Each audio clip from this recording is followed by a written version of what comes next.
recording again, and we're still good, right, Emma? You can hear? Yes.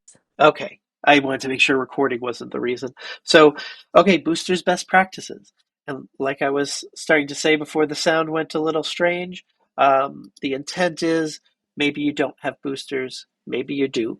I'm gonna try and cover like all the initial stuff, like why you would want to have a booster, how you'd configure the booster, things to think about. I think it'll be good if no matter what, if you don't have boosters, if you don't know what boosters are, or if you have boosters and you're thinking about, could it be set up better? Um, how do you know if they're doing anything? So that'll be the intent.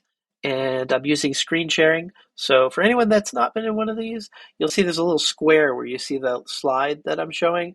You can click on that square and make it bigger, and then has a full screen setting so you can see it better.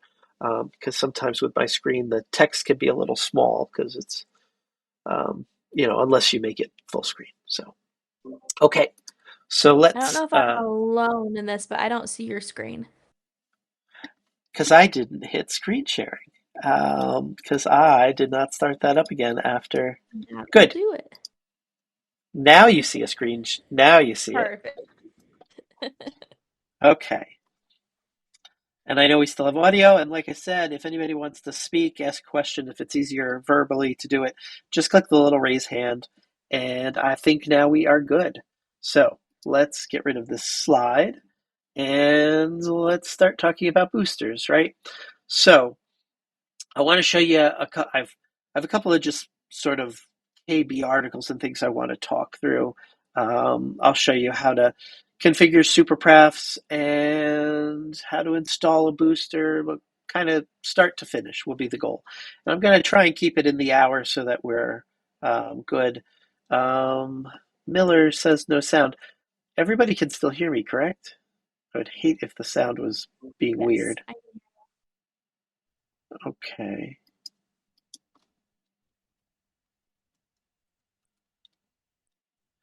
Okay. Should sound.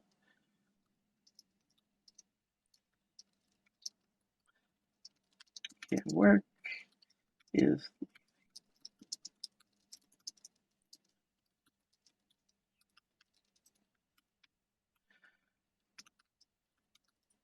okay. So let's see if that helps. Um, and and restarting Discord to okay. So yeah, restarting Discord. Also, yeah. So Discord's having some weirdness. I guess that it's good that we'll record this. Everything will be in the recording. So let's see. Let's see if this could more or less work for us. So the knowledge base, right? Everybody knows the knowledge base. I want to show one quick off-topic thing for a minute, just so that people could see it. Maybe it'll be interesting. Is we've been experimenting with artificial intelligence for the knowledge base, running results through ChatGPT. So the one thing we know about our knowledge base, and this sort of is on topic, for this, is we know that there's a lot of stuff. There's hundreds and hundreds of articles, and we've tried to structure it so you could find what you want. So, for instance, if I want boosters, well, FileWave, it's a FileWave topic, and boosters, and then we try and group them. That works out a lot of the time. There's an Apple section, there's a Microsoft section for Google, there's Chrome and Android subsections. So you can drill down, you can use this search, and it is pretty good, but it's not always terrific at, finding the article. So you may want to try out this thing. The way it's in here now is a bit of an experiment. We may have it more integrated later, but you can just sort of ask, let's see if it even gives a bad answer. How do you set up a, or how can I configure a super pref for boosters? I have no idea if this answer will work or not because I'm working with the company that's building it, and we've been identifying some issues with it referencing the wrong articles. But we're working on it. If it seems totally off base, then no, this seems like it's an accurate answer. So it can be an easy way, and you could say, where did you get this information? Right? And then it gives you the link. So you can read the article if there's any doubt in your mind. But that, in my mind, that was a much faster process than trying to find the article necessarily. So just a little thing, it might make searching easier.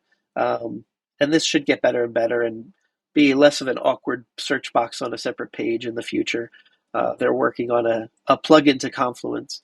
So I don't know. We're trying to make it easy to find stuff.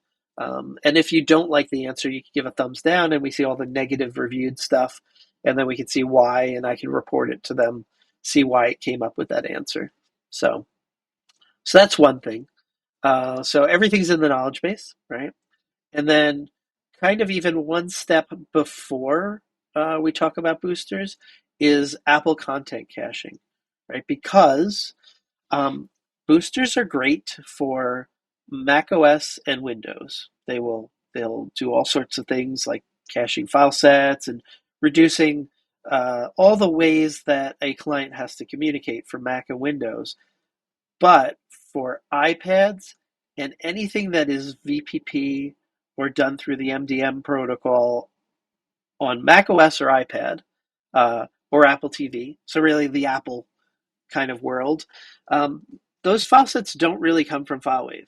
So when you do a VPP app, it does not come directly from FileWave. I mean, we tell the device, we assign the license, but it really gets it from Apple.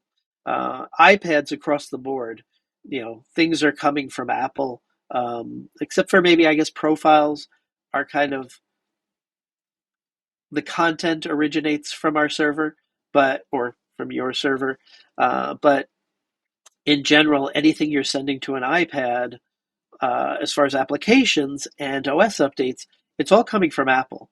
So if you have Apple stuff and you don't have an Apple content caching server, then you likely want to set up at least one Apple content caching server. So that is really easy, and I'll just spend just a minute on it. I'm going to go to System Settings on my machine and bring up. So I'm on Ventura, so I have this new different settings panel. But you can look up. Usually, you can search, in the preference thing to bring it up, right? So content caching, it appears in the sharing preference pane, and it's as simple as having a Mac somewhere that has good bandwidth, so it has to be located in your network somewhere, has a good network connection. Probably not on Wi-Fi, probably an Ethernet connection. A device that's likely always powered up and doesn't go to sleep. Um, and I'm going to get into there.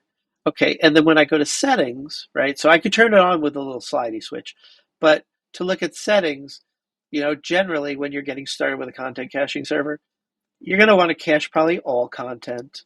You're probably not going to check that internet connection box. You're going to go to options, and it's really simple. You'll set aside an amount of disk space. You'll pick which drive connected to the machine. If you have a choice, obviously a solid state drive makes sense. I'll, I would say I think all Apple hardware at this point is on solid state, but if it's an older machine, maybe it wouldn't. I think they moved away from fusion drives. I'm pretty sure across the board. But think about that. What kind of hard drive is it? If it's a 7-year-old Mac, even if it's solid state, maybe it wouldn't perform as well as a brand new Mac Mini that's sitting somewhere. And it's really all about disk and network.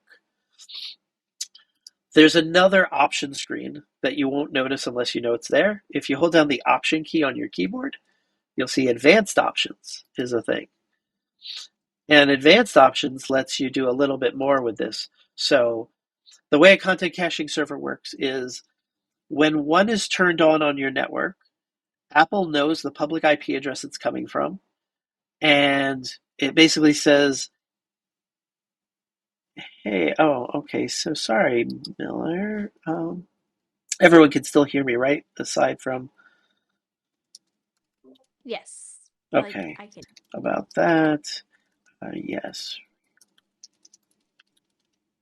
Okay, so then it seems like maybe on your machine, Miller '04, but that still stinks.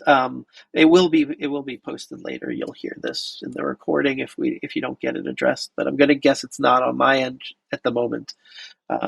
Sadly, Discord has been weird for audio this morning. Um, okay, but the recording will be clear.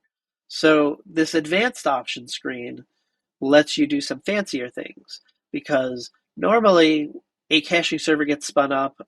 Apple tells other devices, hey, there's a caching server that I see on the same network as you. But maybe you have a big network, lots of devices. There are things you can do to say this content caching server is for this high school, and this other content caching server is for the middle school.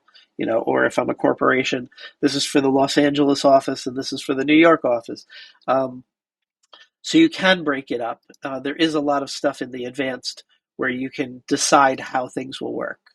Um, and like I said, turning it on is a matter of just flipping that switch. And, this is on my home network. So the only things it's going to cache content for are things in my home network. So that I just wanted to talk about quickly because content caching servers are important to use less internet bandwidth to Apple. And also, if you have 10,000 iPads or even 1,000 iPads, when you go to do an update like iPad OS, what was it, 16.4 release yesterday, that's going to be a big update times whatever number of devices. Content caching lets you keep all that traffic locally. So it's a good thing to think about, having on your network. Um, and there's a KB article that talks about it, and in Discord there's a channel that for chatting about it. If you had any questions, you didn't know how to use it, there's plenty of us that have used it that we can help you. Okay, so let me close that one. Okay, so now boosters, which is the real reason that you came, was to talk about boosters. In the knowledge base, we tried to group all the booster articles together, right? So, when you go to this one article, you'll see the child articles. So, you know, talking about, requirements. So, when you run a booster, you can do it on a Mac, you can do it on a Windows machine, you can do it on Linux. Um, there are some things to think about. Um, honestly, it's not CPU intensive. It's not RAM intensive. Um, the the RAM requirements of 16 gigs might sound like it is, but it's yeah. When I say it's not intensive, there's a lot of server applications that can need even 32 gigs these days. But you can get away with just 8 gigs of RAM on the device. And if you look at Activity Monitor, I don't think you'll see it. Use 16, but if you have a very busy place, maybe it could use more RAM. Definitely on the Linux side, you could think about that higher end, and there's a reason for that I'll bring up. Um, Network connection, make sure it's on a fast, not just that it has a fast Ethernet adapter on it, right? And any newer hardware would, but where is it patched? So let's use the example of a school. You have something that you use as like a display at the cafeteria that shows the menu. And it's a Mac Mini. It's a pricey little box to just be a display for the menu. And so you say, I'm going to use it as a caching server. Well, that goes into a patch panel in your closet in that building. Is that patch panel? You're going to suddenly have all your devices coming through that patch panel trying to get updates from Apple, right? Because they're going to pull it from that caching server. So you have to think about how that's patched into your network. So um, this is true for the Apple caching server. It's true for a booster. So for boosters, if you're running the booster on that Mac Mini in the closet that is used for the cafeteria for the menu, then you're going to be having all that FileWave traffic coming through. So network is most important. Disk is important.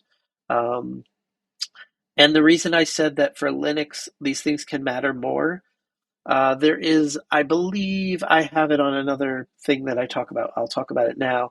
Um, there are limitations to how many connections you can do on each of the platforms. So for Linux, you can actually go up to 2,000. On Windows and Mac, I believe it's 400. Um, and in the UI, which I'll show you, you won't be able to pick a higher number. Now, I do have two places where I'm trying to do more connections than what we allow. At one place on a Mac, we're doing 2,000 connections, and it's actually been working great for I think a month now. Um, on the Windows side, I have a place where I tried to do 1,000 connections.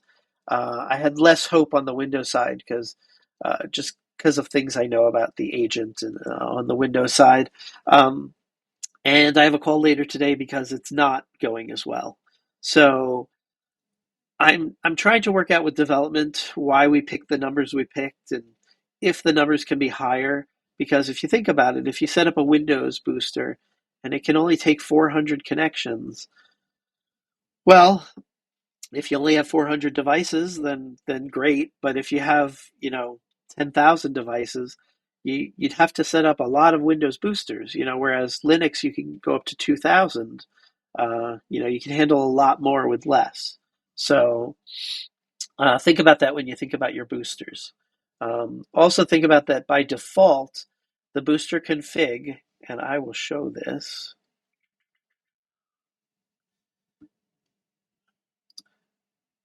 Oh, my FileWave admin quit, so let me log back into it so I can show this.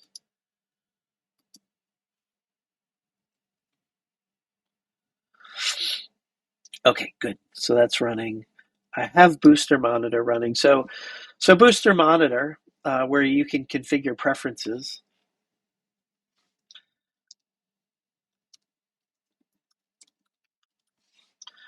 has this maximum client connections. And you'll see mine's 150. And PM brought up a point in chat about the client uses more than one booster connection.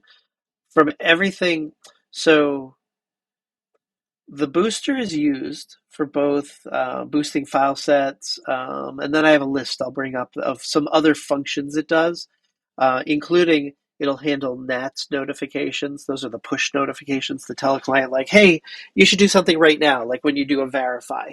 NATS will use that. And so one client can have more than one connection to a booster. And this number, from everything I've seen, this is proven out over and over again. This number is not just the boosting of file sets. This is the total connections for the booster. So this number, you want it to be as high as it can be if you want it to be as effective as it can be. There are maybe reasons you'd want it lower, like if you knew your booster was on older hardware or slower network connection, and you knew you were going to set up like 3 older boosters and you wanted to keep them at a lower maximum number of client connections, maybe. But I think it's important to go into the settings for each booster and make sure this number is what you think it is. This was a fresh install on a Linux server, and it was at 150. And I think you'll find if you have boosters and you go to preferences, you're going to see um, that yours is set similarly low. Um, and you can make this higher. So, for instance, I can plug in a number like 2,000 here, and I can see the up down. If I click up here, it won't go beyond 2,000. If this was a Mac or a Windows booster, you wouldn't be able to type in 2,000. But if you type in like 399, you'll see that you can go up like by one, because I think both of those will max out at 400. Um, so you definitely want to check this, because if you have boosters and you've never changed this number, it's probably something like 101 if it's an older Mac booster, or 150 if it's a newer booster. It'll be some low number. And so that's not as effective as it could be. Okay. And so I'll just hit save on there. So I just wanted to kind of talk about that. Okay. So if I have a machine, right, or I'm going to set up like a CentOS box because I want to get the most connections possible, then how do I set up a booster, right? Once I have a machine or a VM that I want to run it on. Well, you can download, I suppose on the downloads page, you could download, I believe there's an appliance there, but the way I've done it is that and maybe I won't say I believe, because I always say that when my memory says it's there, but I'm not quite 100% because I tend to do it a different way. And maybe it's good to show this. So I come over here, and so let's say I go here, and there it is, just like my memory was saying, that there's a Hyper-V, there's a virtual appliance, or on the Windows side, there's a booster install. On the Mac side, there's a booster install. You can download that. What I like to do is use custom.filewave.com, and you can actually build an installer that's sort of set up the way that you want it to. So what I did yesterday when I set up my VM was I went to CentOS. I said, okay, it's a 14.10.2, right? My FileWave server is fwjoshlab.filewave.net. The port I leave alone, and obviously, it has to be able to talk to the server on that port. The booster name, you can change the name. This kind of makes each booster have a different unique name based on serial number and MAC address. You can actually change that in the preferences here.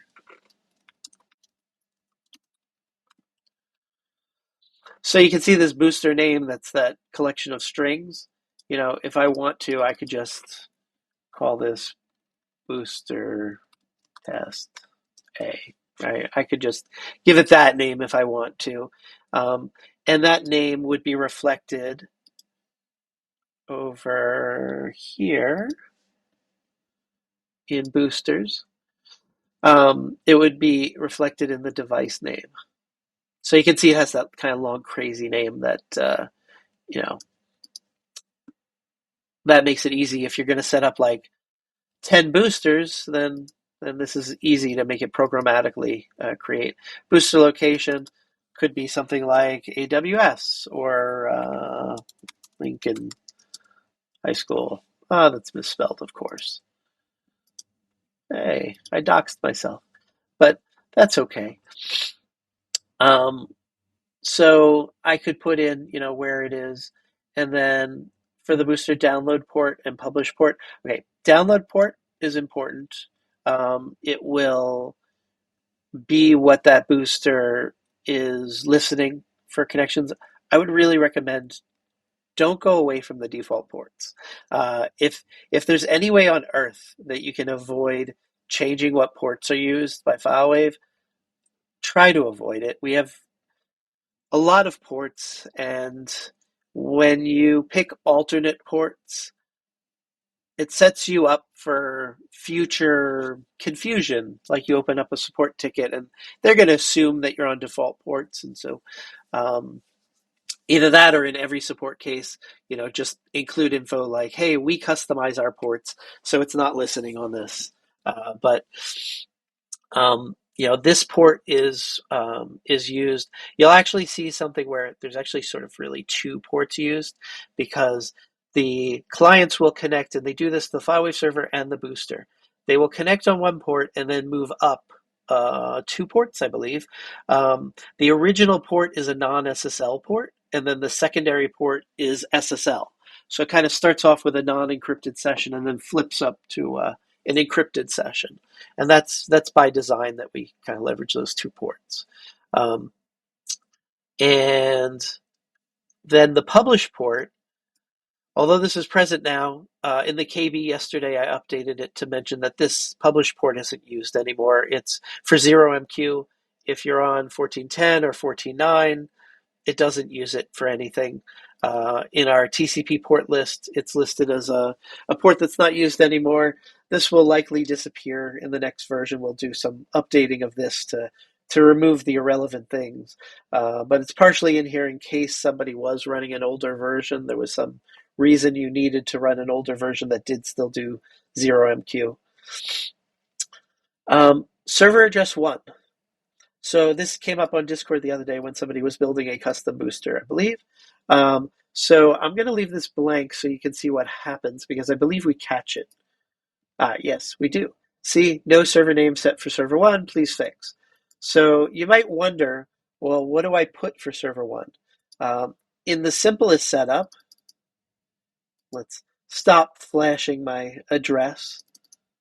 Unless you want to visit me, I'm happy to have visitors. But it would be the FileWave server in the simplest of things. So this is the first server for that booster. And I'll touch on more complicated configs because it doesn't have to be the server. You can see this is alluded to here, where it says it would be 2013 if it was a booster. In the simplest world, let's turn that off. Pause for, you'd think it would pause. Yeah, let's see if it holds true. In the simplest config, I have one or more boosters where each booster goes to the FileWave server. They get their file sets, they hand them out to clients, but there is a fancier config you can do where you might have a booster that goes to another booster, and that other booster goes to the server. And you would need to want to do that, you'd have to have a pretty complex setup. So think about this. In the state of Hawaii, the way that their school system works is that they have something called a complex.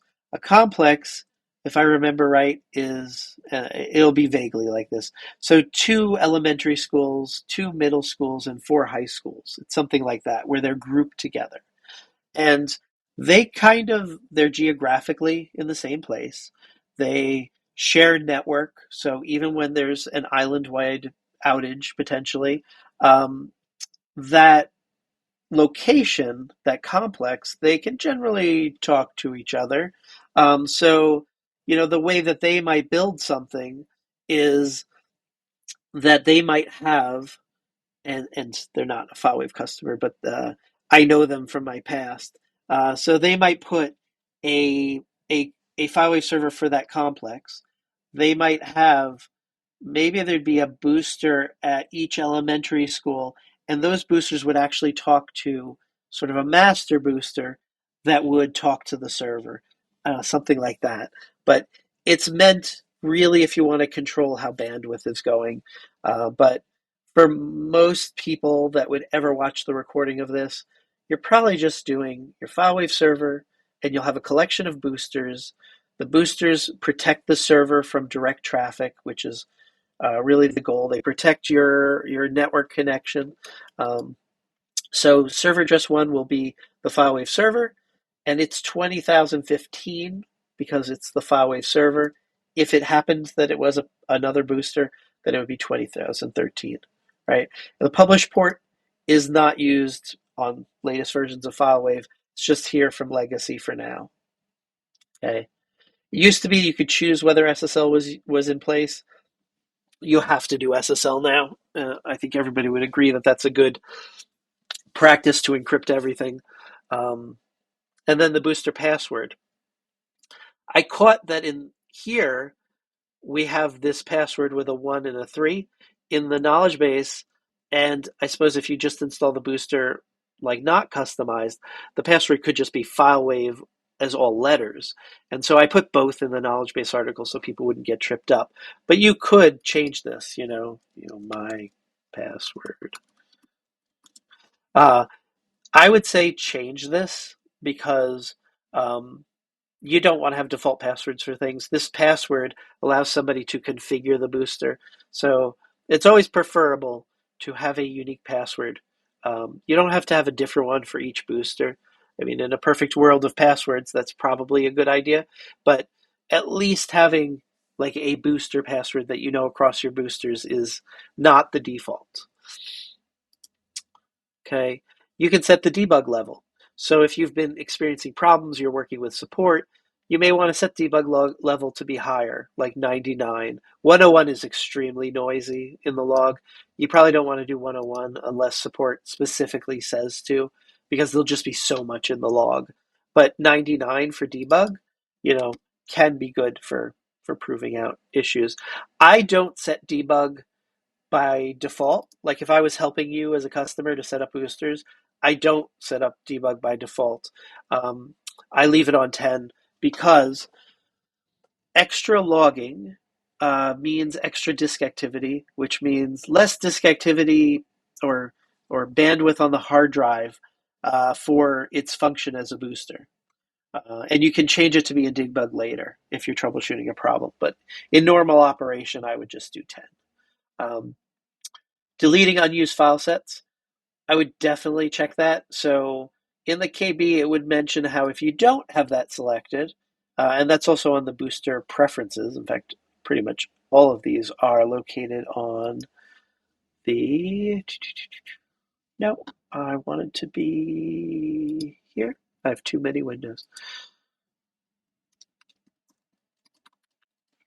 So it's here too. You can see that these will be similar to the building a custom booster because what is it doing? It's really setting these options from the start. So deleting unused file sets is here. It's talked about in the knowledge base as well. Um, it's mentioned that it could be a way to have a backup of file sets. I don't like that logic. I actually think you probably should check this. What it does is the definition of unused is deleted from the FileWave server. So if you have this checked and you delete a file set from the FileWave server, it will delete from the booster. Um, that's not doesn't make sense to me to have it unchecked and have it left behind on the booster. If you want backups of things, uh, well, one, your FileWave server you should be taking backups of, but two, you can export file sets, right? So I think that it's a good habit if you have, certain file sets that you want to make sure that in the case of disaster, you could replicate what you have built, right? You've lost your backups. I don't know, there was some kind of horrible disaster that caused you to lose your FileWave server and your backups at that location. Well, then you'd lose these too. But have a good disaster recovery plan where you have a backup. But if I wanted to keep, let's say, my team viewer for Windows, right? I built this. I want to be able to bring it into a new server. I want to be able to share it with somebody. You can just hit export and I can save it. And now I have an export of that file set. I could put that on a file server. Maybe I could put it in OneDrive, and that would be a good means of backup because it would end up replicated on Microsoft's cloud. Um, so you could definitely do that. I would say pretty much always check this box. Overriding existing settings is if you install this on a machine that maybe was a booster, maybe you want to step all over the existing setup and make it follow this setup. You're probably generally not checking this. You're probably setting up a booster cleanly. Um, and then server certificate, just like when you make a custom client, if you don't use a real SSL certificate, and it'll say self-signed certs only, you want the certificate that's located in FileWave admin preferences general. But if you use a real SSL certificate, or if you're hosted, then you use a real certificate, there's no need to put the certificate in here. The booster will negotiate getting the certificate from the server. But with a self-signed, you have to. And then these settings are because boosters support talking to, you know, potentially 5 things as failovers. So if it can't reach, let's say in this case, the FileWave server, it could actually fall back to another booster. Although in that scenario, that doesn't make a lot of sense because that other booster has to be able to get to the FileWave server. But we support this to make any kind of config you could think of. Where these other ones maybe are other boosters. Maybe all of these are boosters, and those boosters go to the server. You get quite crazy with this. But just like above, publish port is ignored. I tell people still to set it, just for now until it disappears, but it doesn't really do anything, the publish port. So not something to worry about if it's wrong. I have had people not set on their clients, they didn't set the download port, and it really will set it to 0, which will mean the clients won't be able to connect. And if you look at a client's debug logs, you'd actually see that. It would be pretty easy to figure out. That's how we figured it out. Um, so, okay. So if I was to build this, and then it will build this, it'll download it. You can see I have one here. I did this for Linux, so I ended up with an RPM. So I could install that in my case, I just had a clean CentOS box that I was installing it. I know we have some customers that use like Red Hat Enterprise Linux, and so they might spin up a Red Hat Enterprise Linux box and run this installer. So once you have it installed, let's say you did the custom, once you have it installed, then over here in Boosters, you're going to see them appear, but they won't have a green light because they won't yet be enrolled. What you'll see is this enroll button will be clickable.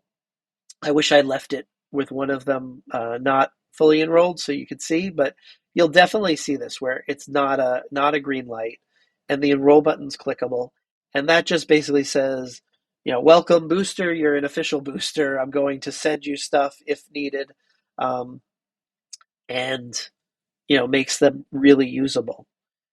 Now, once you've enrolled them, they're still not doing anything, right? So at this point, I configured boosters. I made these 2 boosters so that they talk to my FileWave server. I enrolled them, and I don't have any clients that know anything about them. And I gave them DNS entries. So one is like fwjoshlab-booster1.filewave.net, and the other one's fwjoshlab-booster2.filewave.net. So you can get to them by DNS name. In my case, and you might have this too, if you're hosted and your boosters are inside your network, the IP address here, there's an interesting quirk. If I go to Booster Monitor, you're going to see it's going to hang out and not be able to connect. It's because this Booster Monitor button is hard-coded to try this IP address. But in my case, I'm on my Mac, but on Windows you can do the same thing. In the FileWave program group, there is not just the FileWave admin, but there's an application for Booster Monitor. So I launched it and plugged in the public IP address so that I could get to my booster. So depending on how your stuff is set up, you may not be able to click Booster Monitor in the admin. You may have to plug in the other IP address, but it really will depend on your setup. If you're all inside on-premise FileWave server, boosters inside your network, probably you can click that button, you'll get right to them. When I want to change settings, I'm going to go to Preferences. I'm going to put in this one. I've changed the password since. I'm going to put in that FileWave. It'll either be FileWave all letters or the one that has the 1 and the 3, depending on how you did the setup. But then you'll get in, and then you can change maybe the booster name if you want. I put in AWS because that's where this really lives. You could change the password if you put a new password in both boxes. I could boost the number of connections, which I would recommend.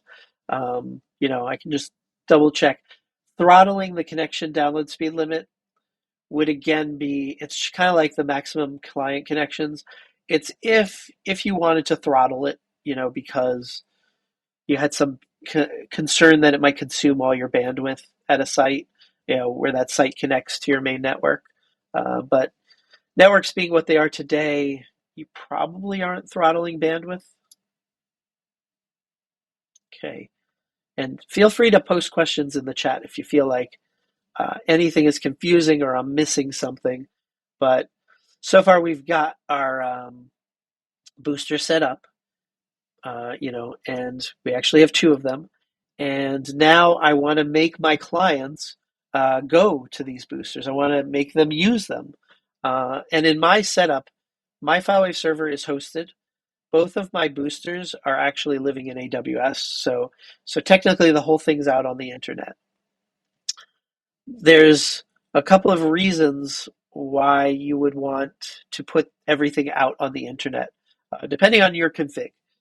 So I want, if my FileWave server is hosted, or maybe it sits in your DMZ, and all of your clients right now come to the single FileWave server, putting boosters at individual buildings or schools, that can save you on bandwidth within your whole network, within your WAN. Um, if the FileWave server is hosted, well, boosters can save you on internet traffic. If you have a FileWave server that's hosted and you don't really have concerns about your internet bandwidth, but you really just want to protect the FileWave server, um, boosters really do protect the FileWave server. They make it much more capable of handling more stuff because they'll take the load. Um, you could put all your boosters outside your network so that everything, whether it's on the internet or inside your network, all go to those boosters, and there's one organization that I work with, well, more than one, but there's one that I can think of because they're on this, where there's 4 boosters that are sitting on the internet, and clients, whether they're inside or out, go to all 4 boosters. They hit the boosters in a different order. So about 25% of the devices hit booster one as the first, and 25% hit booster two. But in every case, they actually have all 4 boosters configured. So that way it spreads the load, and they can use it to shield the FileWave server. The other way you could do it is have a round robin DNS name. So like I could have boosters.mycompany.com, and boosters could be a round robin DNS so that as clients look up that name, they hit a different booster. That can be good too. You would think that that's not truly random, but it works out to essentially be random enough. So then it doesn't matter what these boosters are really called, because in DNS, you would have all the IP addresses for all the boosters potentially under that one boosters.whatever.com. Okay. But still, talking about that, we still haven't configured a client to go to it. So there's 2 ways I can think of to do this. So let's go to custom.filewave.com. Okay, so we can make a client installer. And the client installer can have booster settings, right? So in my case, I might do booster1.mycompany.com. And assuming that this is a booster, right, then this number is right. Remember that if for there's no way I would think that you build a client where the FileWave server is the first one. So I think when you build a client, you're always going to use these 2013 and 2003. And we mentioned how it's ignored for FileWave 14.8 and above. The publish port is 0MQ, it's not used. And so if I wanted, I could do booster2.mycompany.com, booster3.mycompany.com, right? And you may have noticed that when I started adding boosters, this booster routing checkbox got checked. You really do want to do booster routing. It handles, there's several things that it handles, and there is a KB article that talks about it. So there are these messages that are handled by boosters when it's enabled. So again, it's all about making the booster do as much as it can to keep the clients from asking the server directly for things. So you can check out this article, and but I'll tell you, you do want this checked. So in my config, this would be 3 boosters and clients will try booster one. They'll try it 20 times. It'll try booster two, try it 20 times. They'll go to booster three, try it 20 times. And then it will fail to the FileWave server when it's exhausted all the boosters. So you want to think about, if this is a good configuration. There's somebody that I'm working with where um, they do for booster one, it's like the booster at a school. And booster two is in their DMZ for the internet. Because if a client goes home, let's say teacher takes a laptop home with them, then this booster one that's at a school is not reachable from home. So it would fail to booster two. If they go on VPN, well, booster one would be reachable then. So it would be okay if, the client figured that out and went to it. But in this scenario, let's say I'm on booster two. I will stay on booster two for an hour. After an hour, the client will say, hey, is booster one reachable? Let me try again. And if booster one is reachable, it will switch over to booster one. So similarly, if you have a booster that crashes and you had to restart it, or you had to patch it for things and you had to restart it, clients will not be on that booster.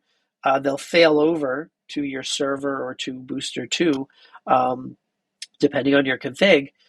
They'll hang out on that other option for an hour, and then they'll work their way back to the booster they're supposed to be on. So you'll see traffic, drift around. Um, Now, I want to make sure that my clients are going to these boosters. So I could build this custom client and I could install this, right from the start. They could be configured. This would be a pretty simple config where everybody gets the same booster set up. Everything's great. But you have existing clients, and maybe you don't just want one config. Maybe you want certain clients to do the boosters in a different order to spread things around. So that's where a superpref can come in. So if you've never looked at the SuperPref editor, you should. And maybe I'll launch this again to show you what it does. I'm going to say don't save. I'm going to go to applications, FileWave, SuperPref editor. Okay, so it's going to launch. It's going to want you to open a file. In this case, I have a file. If I hit cancel, it would make sort of a blank slate, but I'm going to open this one. And when I open it in this editor, you can see there's a lot of blank stuff. Anything that's blank is not set by the superpref. So as long as I don't change any of these things, it won't be included in the superpref. So in my case, I have things on the booster one. In my case, I actually did booster two first. It doesn't really matter. It really matters whatever order you want it to be in. But imagine I had some clients where booster one was first and some where booster two was first. So you might have this order. The port matters. You need to put in a number. That number really should be this 20,013 number. Publish port does not matter. This is normal about the box being gray. For 0MQ, it was only used by the first booster, which is why it was this way. But this is not used anymore. I still pop in the number just because I feel like it feels wrong to have it as 0, but nothing would happen if you had it as 0. But the port is super important that it be right. Routing server messages, I consistently see that folks will miss checking this. And like I said, I showed you in that KB article, there are other message types that you care about getting to the booster instead of the server. And I know we're going to hit the end. I'm going to keep going. If you can't stay on, it will be in the recording. I think our initial 10-minute weirdness with the audio messed us up a little, but it shouldn't take me more than 10 minutes over to get through this, I think. Okay, so this is my config. You'll notice this is all blank. This is all, set to the dash means we're not setting it.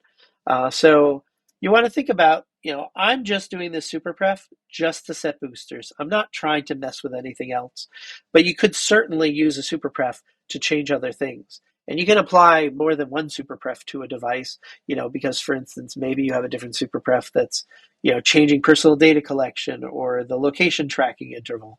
Um, so you can, but be wary if you're using more than one superpref. Do the settings conflict? Does one superpref set boosters one way and the other sets them the other way? Are they reapplying constantly? Something to think about. So if I save this, which I've done before, I'll end up with this plist file that's on my desktop. Um, and if I want to make this go to a machine, I go to File Sets. Now, I created a SuperPref Boosters already. But if I want to make this new, I'm going to make a new desktop file set. I can just make an empty one. And I can say, my SuperPref for Boosters.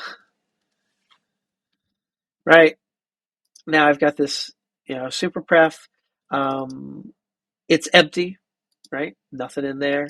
So these plist files, they will work on Mac or Windows. They're not platform specific, but the file system is platform specific. Now, I've seen people, if you work on a Mac and you manage Windows systems, I'm sure some of your Windows systems show a var folder at the root of the hard drive. That's because in the FileWave admin, when you make file sets, it's very easy for you to end up making a var scripts folder. Um, but so if I have both Mac and Windows, I'm probably making two superprefs, unless I just don't care that there's a var folder structure on my Windows systems. Um, but if I was making this for a Windows system, then I may want to put this in program data, FileWave, perhaps, and then maybe I make a folder called official super pref booster, right? And then it's gray because I haven't yet put anything in it, but I can just bring that in. Well, now it's in there. Now it doesn't matter where in the file set this file is. FileWave will detect that there's a plist in there that is a superpref, and it will apply it to the client. So that's all I had to do. Now, if I use the Windows path and I want to be conscious of, the fact that this is probably better for a Windows system, then I go to Properties and I would go to Requirements, and I would say it's a Windows, requirement, and that would keep me, basically I would have two superprefs, one with a Mac path and one with a Windows path. I kind of wish we had a magic path that I could put it in so I could just have one file set, but hey, you might also want your Macs going to a different booster than your Windows system, so maybe they would differ. Um, I then would associate the file set the same way you normally do, and if I show associations, you can see I associated it with one specific machine. You may want to do that when you first start out to prove out that everything works as you believe. But then you're probably associating things to a smart group of machines. And it's either, maybe you're all Windows machines or you're all Mac machines, or if you want to break it up differently, like, Lincoln Elementary School or something like that, so it applies. And once it does apply, then here's my virtual machine. And what I did was I went to the FileWave kiosk. I went to right click and I did client info, and that brought up this screen. So I can see what the client believes. That's one way. So when you're testing, I can see, look, booster 2 is first and booster 1 is second. That's just the way I had it in the SuperPref. I can see what is going on. I could issue a verify to make the client, check in. If you don't have this down here, there's kind of two ways. There's one way to forcibly just have it on, but if you have at least one kiosk association, that's what I always do. Is if there's at least one kiosk association, then that will show up in the menu, um, and that's for Mac or Windows. It's super easy to make that show up, and then you can see like what all is happening, what is it doing. Um, The other way, this is great for a test, but what about my whole fleet? I want to know how everything is configured. And in the knowledge base, in FileWave multi-platform, boosters, there it is. There is a reporting article. There it is. So this article has some custom fields that will report what your clients believe their booster and booster port is so that you could easily report on the configuration of your clients. And I'll show you that I have this client to server. Well, there's nobody. There should be somebody. Well, that's my lab, and let's ignore that for a second. Let me edit the query, and I'm just going to remove. In your environment, this will play out a little better. I had things sleeping, and who knows why. But I generally make this like that the upstream host, so there's a field called upstream host, and it will tell you whether a client is talking to the server or to a booster. And I do is and is not in my case, but if you have like 4 boosters, you could say is and then put the booster's name in. You don't have to just have it be is and is not. And you can see here in this case that this machine is going to the booster. You can see that booster routing is enabled. You can see that booster 2 is the first booster 2 is the first booster. So that's confusing, but the client tickle interval. So every 2 minutes, the client is trying to ask, is there anything for me? And I can test for, in general, you want to make sure that this looks like what you believe. So if you're configuring more boosters, there's more fields that you can add to this, but you can also report on this really easily. And if I look at this, if this was my real environment, I would say, oh, well, 4 devices are going to the server and 1 is going to the booster. Well, for these 4, they don't have a booster set. At least the server believes that. So then I'd want to check, is my superpref actually applying to them? Maybe I have to look at my association and make sure, that it really should be applying. And I would say that in your environment, almost no matter how small or big you are, you want to use a booster, at least one booster. FileWave Server, I feel like since 14.8 has become a lot more sensitive to client connections. Maybe it's that over time we've been adding more and more things. Grafana got a major refresh for the dashboard. We switched from 0MQ to NATs. We are looking at performance, to do things to avoid needing boosters. But I think that that boosters are essentially helpful in every scenario. If you're hosted, think about that your FileWave server lives in Amazon and you don't know really what region it's in. Maybe you're in California and your server's in New York in Amazon's system. So downloads will go slower than if you had a booster locally. So, everything would generally perform better with a booster. That's pretty much always true. So you can use those fields in that KB article to report on the effectiveness of your configuration. And if this was my environment, I'd be saying, well, 80% of my clients are not going to a booster. So I probably want to make sure that they are, because you probably want to see in a perfect world that about 20 clients at any point, and obviously all your boosters, are the only things that have a direct connection to the server. That would be the happiest place. Your server would perform the best. And that's generally what I do with folks if that's in the realm of possibility. Keeping in mind, boosters can only take so many connections. So, think about if you're using Mac or Windows, that you kind of have that 400 connection limit. And Linux, you can really go to 2,000 connections.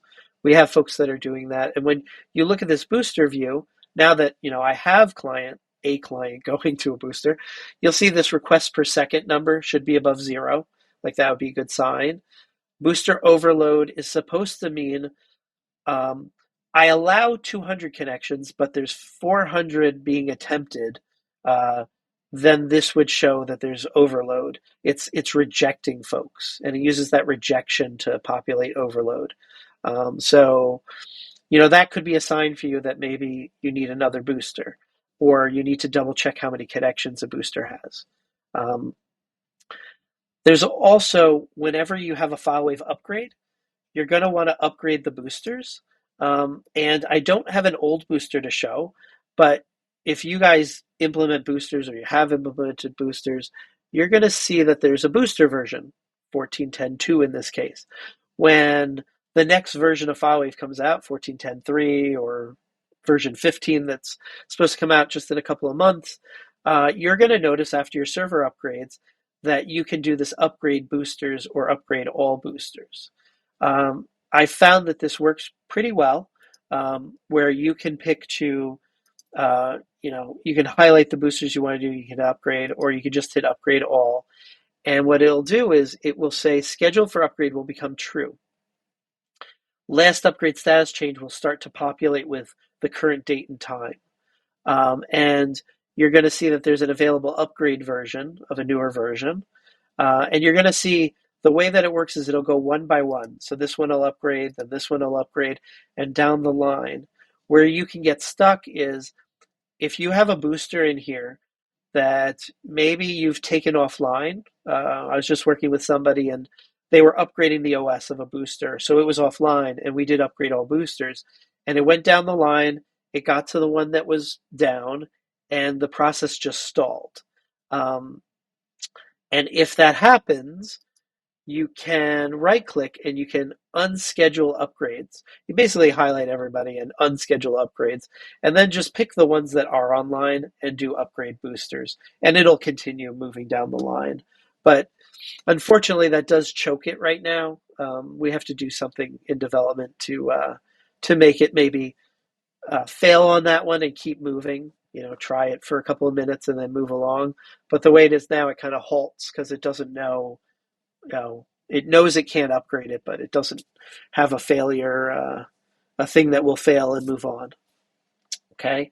Um, so that's how you can keep these upgraded very simply. You do want to make sure to upgrade these whenever FileWave gets upgraded, and it is that easy. If you ever have one that's stubborn and it simply won't upgrade through the auto upgrade, I would say it'd be good to make a support case because we should find out why. There's always a reason, but we should find out why. However, on the downloads page, you'll see that you could just, if you just want to get through it and you don't have time, you have some urgent thing, you want to upgrade it, then just manually upgrade it. But know that when the next version comes out, it will probably stall for the same reason. So it'd be good to address with support when you can. Um, an older booster will function, but for instance, if it was a 14.6 booster, it won't function well because 0MQ was used in 14.6 and in 14.10 we're on NATs. So if some of the underlying technologies we use change, you definitely need the booster to be in the ballpark of updated. So, okay, I know I was talking fast. I haven't seen any chats pop in, but Emma, do you think I've missed anything in here? I don't think so. Okay. I know I covered a lot, and it's good that we'll have the recording. Does anybody have any questions? You could ask now. Either you could raise your hand to ask verbally, or you could put them in chat.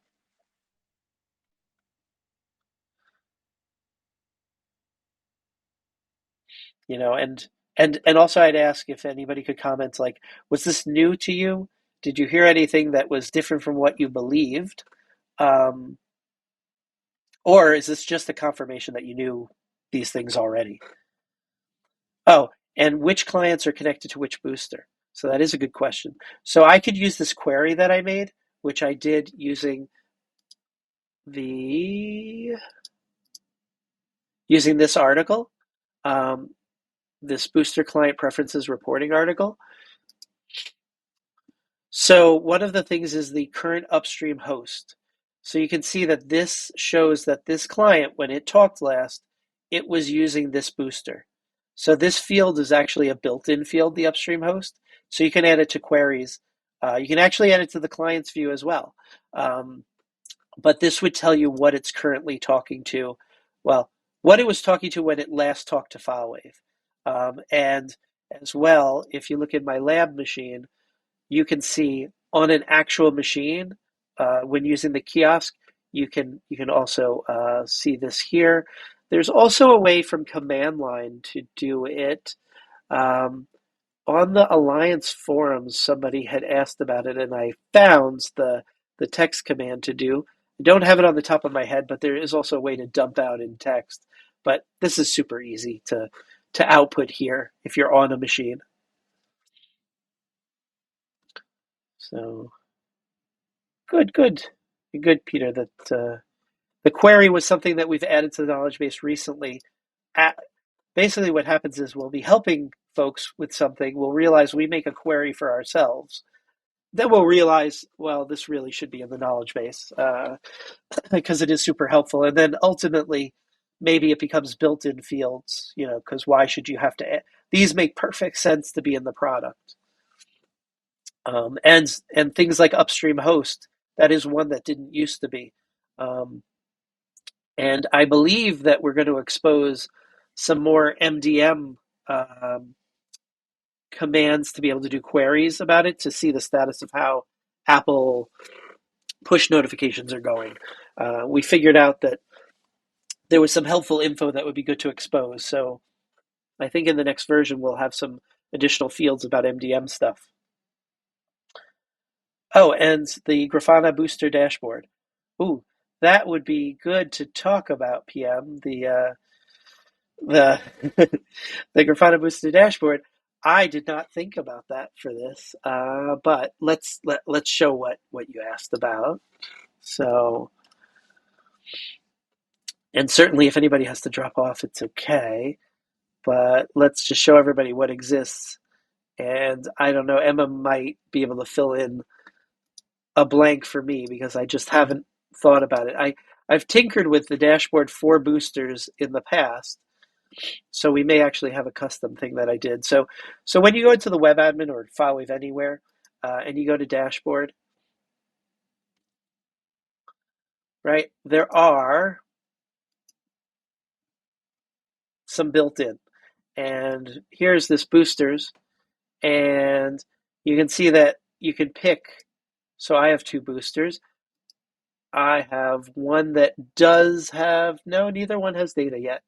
I have one VM that's been talking to it for just a little bit. So that was why I suspect it wouldn't be showing. But you can see where if you have more than one booster, you should be able to toggle this. And let's just imagine that there is stuff here. Um, but, oh, that's a typo. Trafis. That should be traffic. So bandwidth, obviously. The rate of requests. Um, the booster accept request to server rate. So how quickly, and I'm going based on my memory of this screen, um, how many connections are coming per second, let's say. And this hit miss ratio, right, is what was already there and what did it have to fetch. Active connections is what it says. It's the number of devices connected. Current downloads is that there are 5 things being downloaded, so there'll be a number there. The status, I'm going to say I forget what that shows. I think it's whether it's online or not, but that should really be green. Um, and then are all requests tunneled? So that tunneled one is the one where my brain is drawing a blank. And Emma, do you know about the tunneled one? I do not. I don't understand the wording, but I don't either, and I wonder, this could be something we follow up on. We had that great Grafana session, and we could either sort of bundle talking about the built-in ones in that, But I think with version 15, we should have a session, maybe even before that releases, because we're going to add another panel, a built-in panel about gnats. So maybe we could prep up a little bit on some of the built-in ones I'm guilty of not necessarily looking at all the time. Obviously, CPU and memory are obvious. How full the file system is obvious. Disk I/O, right, is obvious that, is the disk maxing out on what its capacity is, as far as how fast it can read and write. Um, but there are these that I'm not 100% on. And so I think when we do the one about the new NATS panel that's getting added, then maybe we could follow up and I can make this panel work for my server, and we could go over that. So, and if you haven't watched Emma's Grafana um, Discord chat, you should check that out. It won't answer this question, uh, although it might, because if I edit this, I can actually look at maybe what it's doing, like what is it trying to report. Well, my answer is not clear because there is actually a tunneled request total, so that doesn't really help me. I was hoping it would have something that would be different, but it's looking at a 5-minute average, I think, of the number of tunneled requests, which would help me if I knew what tunneled requests were. But I actually am not sure that I do. In my brain, I would say that's a client going from the booster to the server. But then I would say to myself, well, how is that different than, well, no, that's what it is. Because if you look at these, right, this is the average rate of requests, I think. A tunneled request is just the client going to the booster and the booster carrying that connection to the server, the request. I think this is the overtime number of connections, whereas this is a real time. There are 50 right now. That that has to be what it is. So you can kind of figure it out if you look at these. Um, some of these will make sense about what they are. Hey, this is a 5-minute average. So and then if you watch Emma's thing, you can see how you might use a different graph if you want, or use a different formula, and you can actually make the panels display the way that you want them to display. So hopefully that helps. I'm pretty confident this is a 5-minute average. It would be great if I actually had some devices that were driving some data. Any other last questions, or I can let you guys go.